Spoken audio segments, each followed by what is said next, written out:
There are 7 billion of us in the world today, and we're facing some huge problems. But talk doesn't help someone out of poverty. Awareness doesn't reduce pollution or grow food or heal the sick. That takes doing. The solutions are here. Great inventions that generate clean energy, that make fresh water, that improve our health. This is the story of what we've been doing. I'm Manoj Bhargav, the founder of 5 Hour Energy. Have you seen this little bottle by the cash register? 5 hours. That's a weird amount of time. But I can't drink any more than this. I don't have the energy. Top 10 Rick Perry excuses. I had a 5-hour energy drink 6 hours before the debate. I have this idea for this drink. Within 2 months, we had it on shelves. When it was growing bigger and bigger, and all of a sudden, it became one of the largest consumer products in the world. 5 Hour Energy. Sales got up 12%. It sold over $1.5 billion. 90% of the market share. It's cracked the Forbes billionaire list.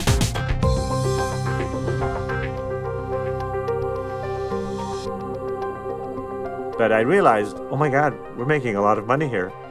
What do I do with this?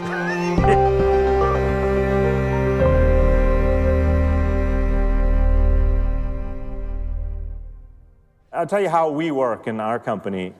Somebody comes to me with a project or something needs to be done, and the first question I ask is it useful? How is it useful? Okay? And if it's not useful, it better be entertaining.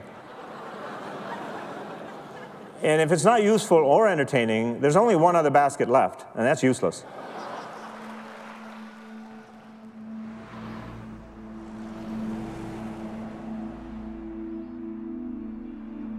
Five hours is a lot of things for me because it's also the enabler that gives us an opportunity to do things that other people can't do.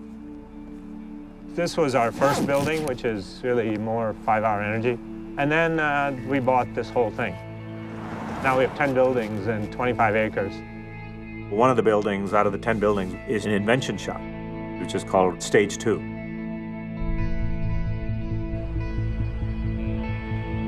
My approach to things is, let's do stuff, invent stuff, make a difference in other people's lives. Stage 2 works in the area of water, power, health.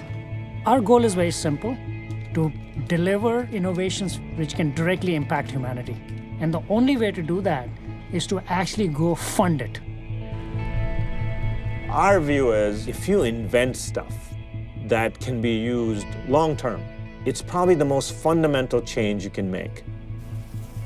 We've put an infrastructure together so that great inventions help the poorer half of the world make their lives better.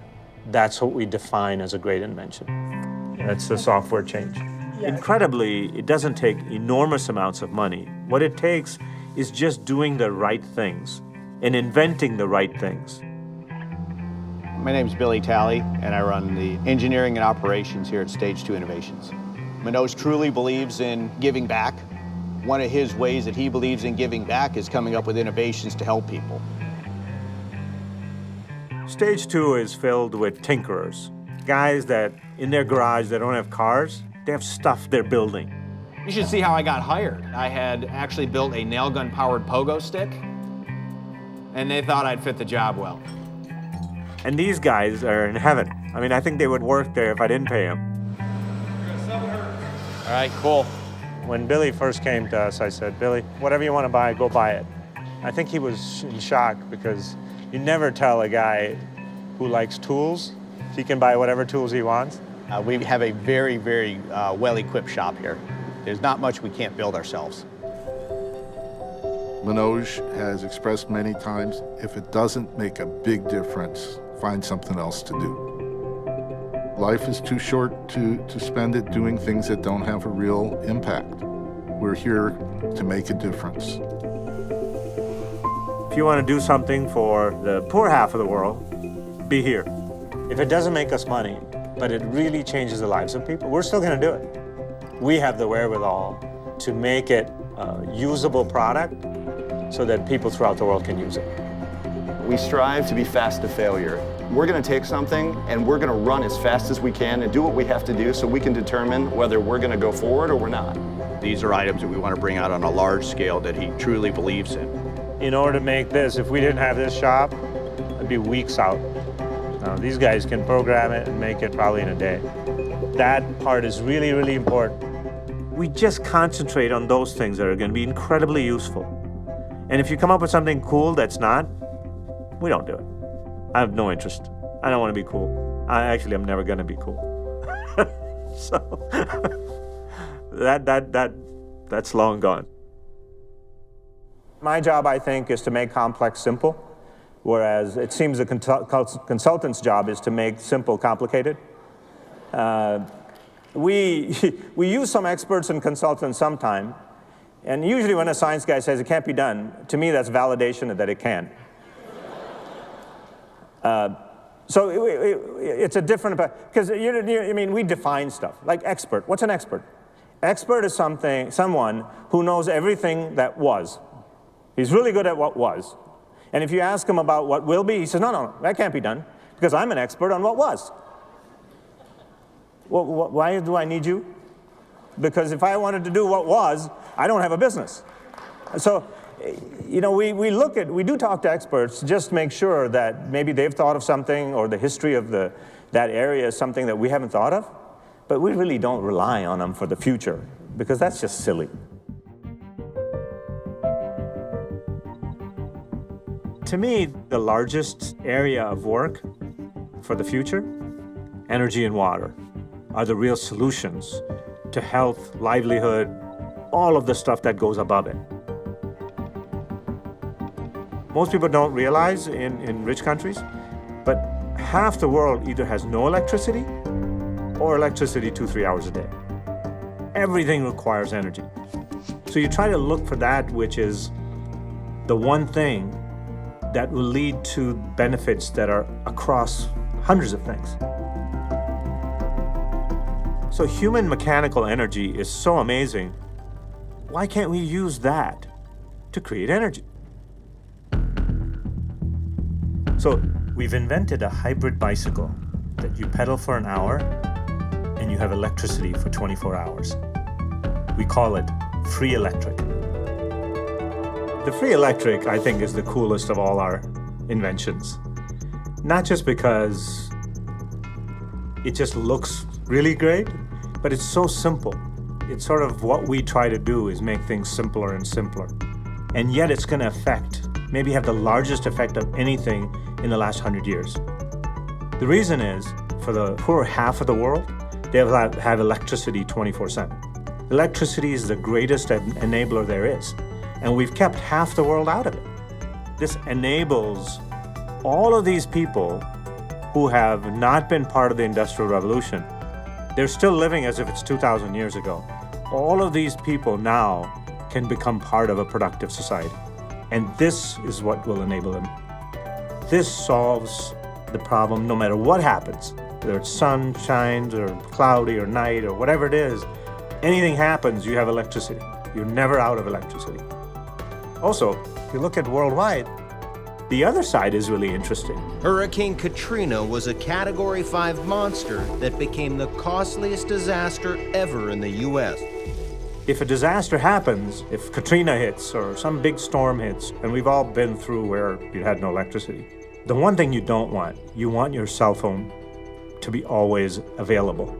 You don't want to be out of touch, and you don't want to be in the dark.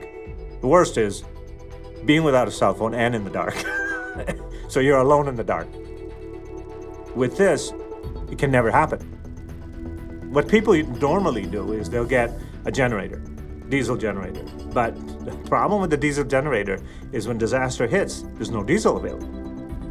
You have this, you will never run out of electricity. And you never generate any pollution. So half the world is not going to generate pollution in their homes.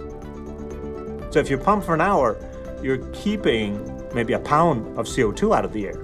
Right now, we're pumping about 25 billion pounds of matter up in the air every year. And you figure sometime that's going to make a difference? Every year? So what this does is you have electricity for all these people, and it's mechanical. You work for an hour, you have electricity for 24 hours. The only side effect is you get stronger and healthier. There is no other side effect to that. That's the ideal invention.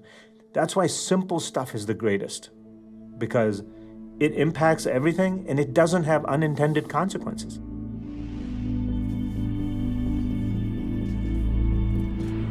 There really is only a few components. You have the basic frame, you have the bicycle gearing, you have the flywheel, you have the battery, and the generator.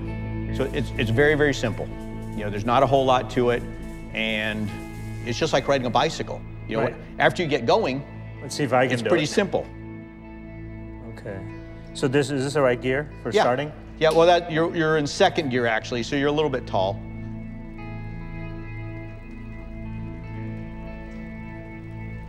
So it's like driving your car away in second gear. Well, actually, I can see it there. That's a better. You lean back. Yes, that's the whole part about the reclining Well, side that's of pretty it. cool.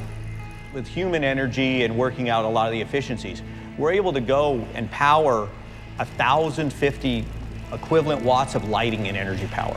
That's like being able to power 10 100-watt light bulbs. I mean, it's a lot of light. Wow. So when does this start to get to a point where it's lights up everything? Well, actually, right about now, be any time now. There you There we go. All right. Is that from me? Yeah. Just doing it here? Yep. Actually, this isn't bad. This is No, it's not bad at all. This is like where you would set a bike if you were going to exercise. Yep. And with that, you're still able to charge your cell phone. You're able to charge your tablet. You run a small fan. You know, it really kind of puts some of these things into perspective. Pedal for an hour, and you can have lights, charge your phone, and everything else throughout the night. This is the cheapest, most practical way of getting electricity throughout the world, no matter where remote location you are. So now all of a sudden, all this whole economy of all of these poor that were not contributing anything to their outside world, now they're all bringing it up. All of a sudden, they're on the internet. You know, they're getting information on all of a sudden they're getting educated. So the real thing is to get the poor out of their poverty. And one of the basics is energy. I mean, think about it. The poor half stay the poor half because they have no power. They have no energy. That's one of the most fundamental things. That and water. Those are the two biggest things that poor person really needs. Somebody asked me, in the interview, I said, what does an entrepreneur really need? So I said, they only need two things: common sense and a sense of urgency. That's it. And they asked me, who should we learn this stuff for? And my answer was, from your mom. Because she's probably done more management than your MBA professor. You know. Because she's got a budget, she's got all these kids running around, hard to manage. All of this thing has to be done every day, 7 days a week. Now that's work. That's hard work. That's learning on the job.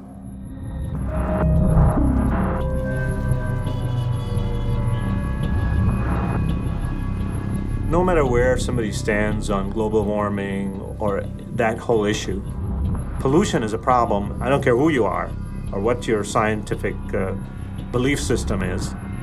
We know that that's bad. We need to get rid of it. Is there a way to get totally clean energy that's sort of bullseye of all answers, with no pollution and unlimited energy? So our first question was, where's the energy? And there's only one answer, and that's right here.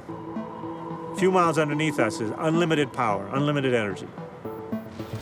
So a few miles down, deeper you go, the hotter it gets. You take that energy and you bring it up. Unlimited, pollution-free. Is there a way to bring up just the energy, just the heat, You can't use copper wire because it'll melt. So we found this material called graphene. Graphene is a substance that is really made out of graphite, which is like pencil lead, right? And what they discovered was that if they take one molecule layer at a time off this graphite, that's called graphene, okay? And it has incredible properties. It's 100 times better conductor than copper. It's lighter than air, stronger than steel. It transfers heat really efficiently. If you put 100 degrees here, you get 100 on the other side instantly, and the middle is completely cool. So the heat that you put in gets all the way there. Whether you go 10 feet or you go miles, you could bring up unlimited energy from deep underground to the surface, pollution-free. And so I approached the graphene guys and I said, could you make me a string?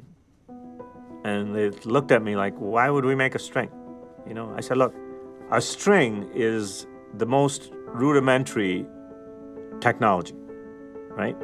If you have a string of something, you can make cloth, you can make walls, you can make rope, you can make a cable. So if you make me a string, I'll put those strings together and make a cable. Then I'll put the cable underneath the ground. And that cable will bring up the heat. And so at first they were a little wary because it seemed too simple. They have already made the first set of ropes for us, the short ones. They've tested it and found it to work perfectly fine. We are using that and working with Stage 2 in Michigan. Stage 2 has a platform we are building where we'll test everything out, and then that product will be commercially manufactured and propagated from Singapore. This would be the greatest invention maybe ever. Because if you can get unlimited energy from underneath the earth, pollution-free, that's everything. That's everything. You have no pollution, you have no fossil fuel issues, you have no, CO2 coming out, greenhouse gases, none of that. All of that is gone. Here's the answer. Yet no money, no research, no resources are being put to this. So this is a sort of a teaser to say, look, guys, in your country, you want energy security? Do this. You have unlimited energy without having to import anything. Now, some countries are not going to like this very much because those who export, fossil fuels are going to be pretty upset with me. But I've kind of transferred all this technology, all of our thoughts to Singapore, so that there's a place that's neutral that is then going to give it to the rest of the world. And so this is to encourage people to say, look, if you want energy security, put resources in this.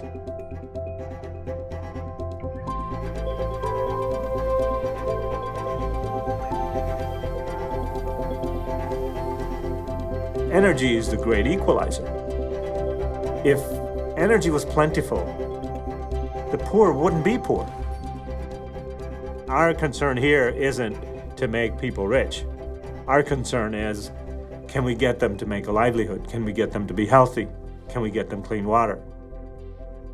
If you can get it to that level for the people that don't have it, that's an enormous benefit. Wall Street fellows are so enamored of companies that spend 5% of their sales on research versus 3%. What, is this brains by the pound? It's not about the money. Good stuff doesn't come from money. And history tells us that, and we still chase it. Mobs of PhDs do not come up with great inventions. It's a couple of guys in a garage that have proven that that's not true. And it's usually a couple of people. Throughout history, it's only been a couple of people have come out with the greatest of stuff. And yet we insist that if we have 1,000 PhDs instead of 500, we're going to do it better. It makes no sense. The drought has left its mark here. Some communities could soon run out of water entirely. This is what the Sierra looked like a year ago. But this winter, what a difference. The state now in extreme drought. Nature's always smarter than we are. Let's say you come up with an invention that makes clean water out of all this huge amounts of salt water that the world has. Water everywhere, not a drop to drink. So we've got all this water, but we can't use it. Now there's a lot of places around the world, whether it's India, Africa, China, everywhere, there's a shortage of water. And one of the reasons we went after water is because it is totally fundamental to human life. All right. Spray bars are holding. Starting to make distillate. Cool. Where we are right now is the RAIN project. This equipment, what it does, it turns seawater or any dirty water into fresh water. One of the reasons why we got involved in the RAIN project is we saw a lot of lacking technologies in the market to generate what we call high-quality water, which can be used for agriculture, drinking, and industrial applications. But more importantly, it does not require any operational support. All right, start spinning other parts. The reason we called it the RAIN project basically mimics nature. It heats water, you have water vapor, and then you take that moisture into a different compartment, and then you distill it. The steam or vapor turns into water. So it takes energy to heat the water, and then the energy is released when you turn it back to water. So we take that energy and recycle it back to heating the water again. This little bitty machine here can do 1,000 gallons an hour. Some of the great things about it compared to what the technology is today is, one, it has no parts that are consumables, no screens or no membranes that go bad, and it can be made to make distilled water or any level of clean water. Whereas current technology will only take seawater and turn it into drinking water, but it will not turn it into water that can be used for agriculture. It still has too much salt. This was our prototype version from 6 months ago. We learned off this version, we added some new ideas and concepts, and we built to what we believe is our next version to go into the field for commercial use. Billy came out of automotive, so everything is made with that discipline in mind, that you're going to build a plant, and then you're going to have pop hundreds of these out every day. As we call it, we can cookie cutter it. So we can stamp out thousands upon thousands of them. The world's requirements are staggering, so you need to be able to build thousands of these, instead of one plant that takes 15 years to build. We don't have the time for that. We're able to take, seawater, undrinkable, unusable for anything, and turn it into complete drinking water, literally in a matter of minutes. And the beauty is, it's a very self-contained system. You don't need a lot of infrastructure to do it. If you move something in a modular basis, you need the hoses to hook up for the water, a couple of tanks to collect the water, and electricity to run it. So it's very easy and modular system to be able to put in anywhere in the world. And when you're done, you have lovely, fresh, clean water. It's warm enough to make tea right now, but good, fresh, ready to go. Great. How is it? It's good. It's good distilled water. This water right here is probably at a level almost to pharmaceutical grade water. Wow. And that's one of the other beauties is we can raise or lower what the level we want to. But this is very, very, very pure water right now. From fresh, clean water comes food, comes livelihood for farmers, comes health. This is the first time exceptional drought has ever been declared in California. These before and after pictures show where water levels should be and where they are today. Whether you're rich or poor, it doesn't matter. If you don't have water, you have to move or die. That's going to happen across the world. We have to work on water. There's no choice. So in California, right now they're not looking at it. Nobody wants to say it. But if you don't get water, if you don't solve this problem, California becomes a desert. Now we're looking at it and saying, instead of one big desalination piece of equipment, you have a farm of these. It can either be put on the shore next to the ocean, or you create this barge which has a lot of units on it. So a barge can maybe produce somewhere between 15 and 20 million gallons a day. Right? And why, the question would be, why on a barge? Well, the simple answer is that's where the water is. So let's say you put it a couple miles offshore, you have this barge which has a short height because the equipment is underneath. And the reason it's underneath is because the water will just flow into it. And so you don't have to pump water in. So it flows in, doesn't kill the wildlife. You can then pipe the fresh water either on floating pipes to the land, or you can put it in tankers and bring it to land.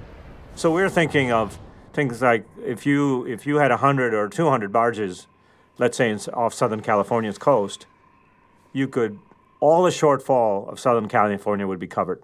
And the advantage of that is that if people at that point say, well, we don't like you being there, then you say, okay, see ya, we'll go to the next place.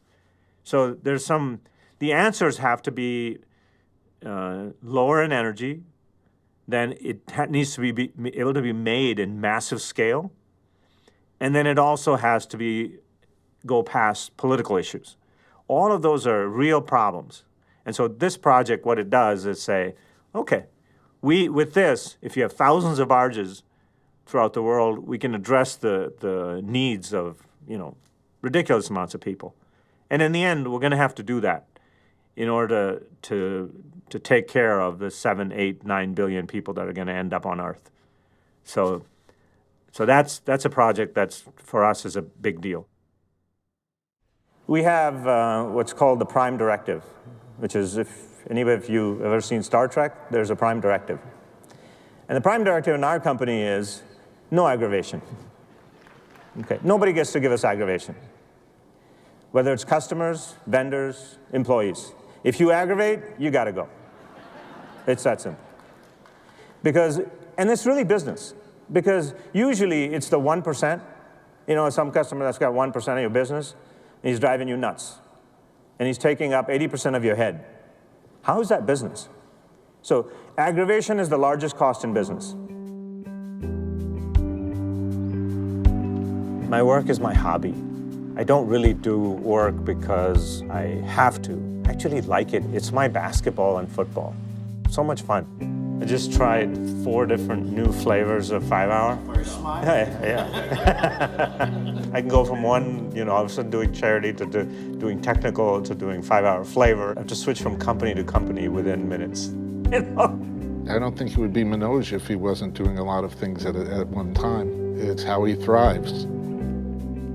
I want a Jetson suitcase. Oh, wow. Yeah, good luck with that. We could do that. Okay. Ready? Yeah. Which way? I always get lost here. Too many companies. Forgot my keys. So annoying.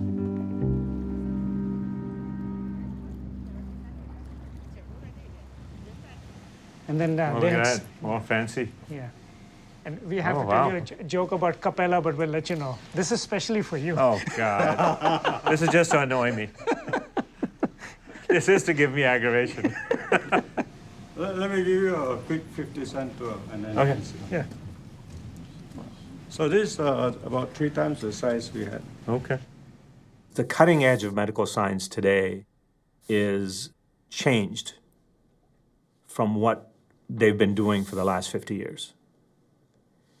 For the last 50 years, what they've been doing is saying, okay, here's a disease, let's kill it. Let's kill something. And now what they're looking at is, well, no, that's really not the answer. The answer is what is known as immunotherapy. In other words, in cancer right now, the biggest thing that everybody's working on is immunotherapy. What the ultimate goal is to make somebody stronger internally, and so that disease doesn't happen, or that the disease becomes so small because it's getting attacked by the immune system. What we found for that is one of the great products that's been invented decades ago. So when it was invented, it wasn't the right time for it.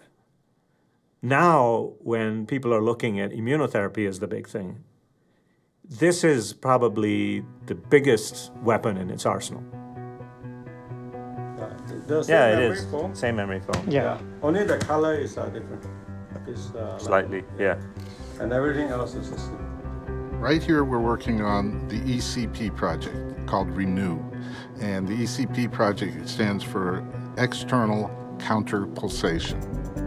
The idea is the ECP squeezes blood from the legs back into the core body and assists the heart when the heart's resting. While the heart is resting, this is pumping. While the heart is pumping, this is resting. They go back and forth, so it acts almost like an auxiliary heart. The arteries become wider, which lets blood pass more easily. The effects happen through the entire body. The evidence is overwhelming that it makes people healthier. Right. Tighten that, then tighten it. Right, there you go. Was that easier? Yes. When I first looked at it, I said, are you guys kidding? I mean, is this Monty Python? This one and this one. There's an old movie called Life of Brian, people volunteering for crucifixion. If somebody asked me, okay, you've got heart problems, which would you like, surgery or not surgery? Well, first, I'd like to try the non-surgery, guys. I mean, I don't have to be a genius to figure that part out. Even if it doesn't work as well, you would still want to say, I want to go with the non-surgical approach. We looked at that and we thought, okay, this is pretty obvious. And then we realized that there were so many things it was doing. And amazingly, the science guys, over the years, there were 300 published peer-reviewed studies on the benefits of this. And yet, it never made it into the mainstream. Well, when first somebody came to me with it, I said, look, there's so much logic here. I'm just going to buy one. So there were a couple of guys that were making it. Now, because nobody really bought many of these, it was a big clunker. It took up half the room, and it was 220, created heat. It was terrible, right?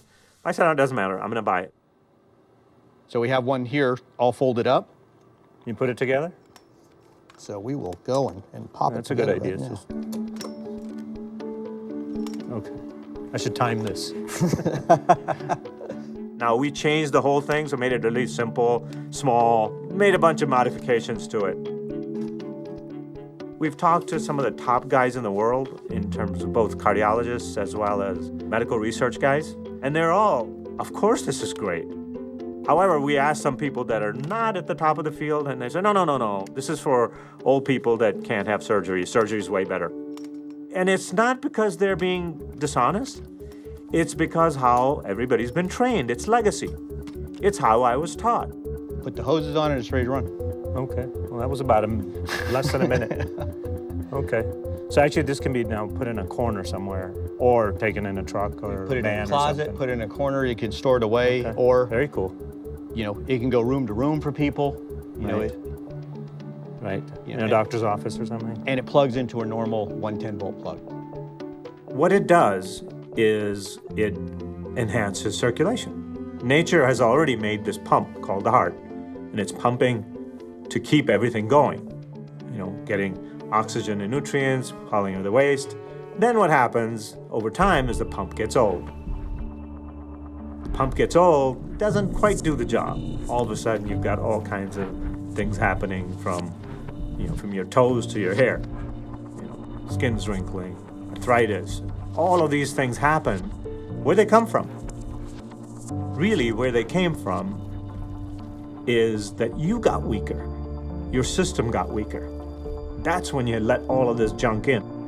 Think about it. If you leave waste, if you leave trash all over the body, if you leave trash in your head, and then you get a disease in your head, and you're thinking, well, how did I get disease? Well, you left trash in your head, right? What trash happens, it rots, turns to poison, and then all of a sudden you have diseases. If you haul away the trash, the chances of being better, being healthier, and not having those diseases come in are much higher. So what this does is enhances circulation. And again, back to what we do here at Stage 2. It's just nature with a twist. We go for simple, which is, if you're healthier, if you're better, if you're stronger, then there's less disease. I got this from Sir David Lane. And I was thinking all about nutrients and oxygen. And he pointed out, no, Manoj, it hauls away the waste. And he put it so well, which was, the idea is not to treat illness, it's to treat wellness. It's to make wellness better. That's how you treat illness. Right? That was so smart. David Lane is regarded as one of the foremost scientists and experts in the area of cancer and oncology. He's actually been knighted by the Queen. He's a brilliant person. When you get to talk to him, you'll realize how fast he can understand the things we are doing. And he sees tremendous benefits for ECP in healthcare. So his point is, if you can delay ailments, that's healthcare. We tend to think of ourselves as being well or being ill, but the reality is it's a continuum. And what we should be aiming for is great wellness and no illness. I think what we tend to do is think we're well until we're ill, and that's the wrong way around. We need to be thinking about maintaining health as a much more proactive process. Everybody wants a shortcut, so maybe I take this vitamin and I'll be better, or maybe I'll do this, I'll be better. But what we need to do is think about fundamentals. So what is the fundamental? The fundamental is the blood, the circulation. That's what your heart's doing, that's what's taking nutrients around your body, that's what's critical for eliminating waste products. So clearly poor circulation is the basis of a lot of illness. So it's clear to me, that anything that can help people to improve their health is very, very important.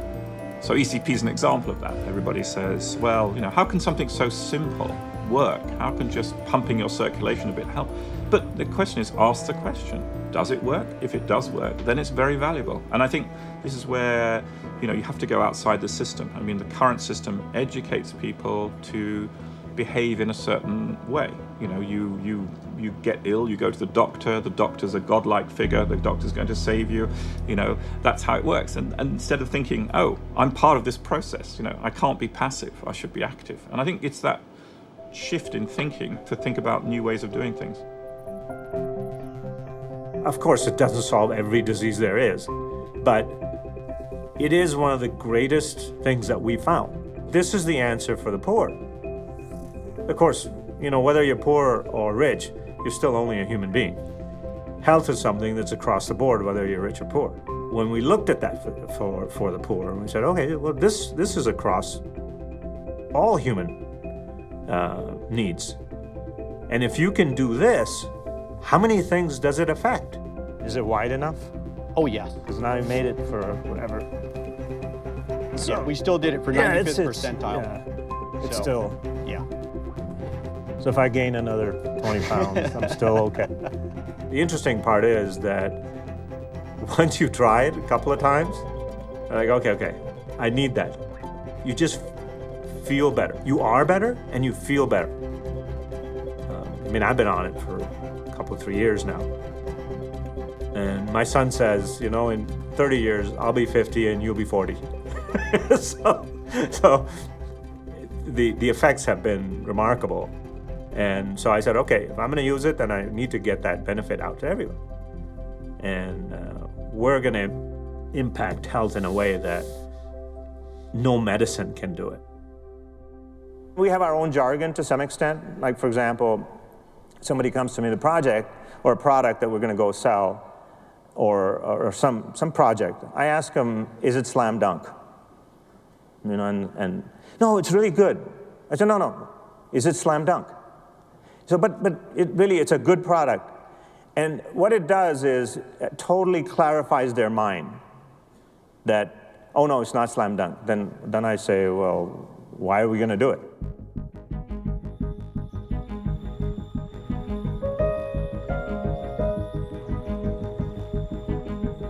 When we first went out to do philanthropy in a big scale, so we started giving money all over the place and helping other people to do their work.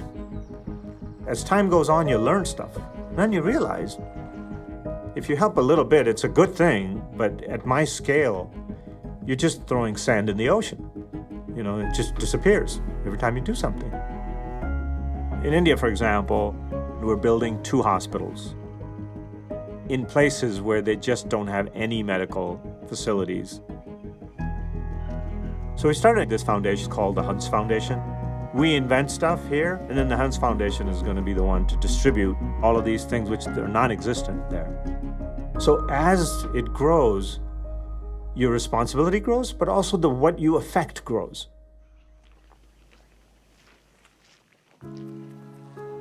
There's an old story from Indian scriptures about a blind man heading towards a well.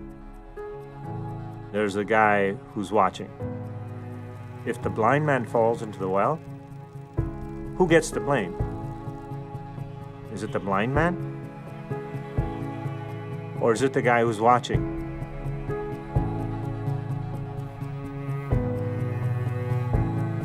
Our approach to philanthropy, there has to be meaning. I mean, the question for us was this: how can we make a sizable difference to alleviate human suffering? Who's got the technology for this? Who can make this happen? Manoj is driven by the fact that work is never done. What it shows is that a single person with a small team can actually affect close to 5 million people. So it doesn't take much to then go and say, how do I help the remaining 500 million? If you're doing really great things that have purpose, you feel great. And so we found a whole bunch of things that we can do ourselves that will make a difference for 100 years. The more wealth you get, the bigger your duty becomes, which is to help those who have less, who are suffering. The more you're given, the more you're asked. You should be more responsible for the more you're giving. It's not a curse, but it's like a weight that if you're given more, more is expected from you. And it should be. It's that simple. That's it.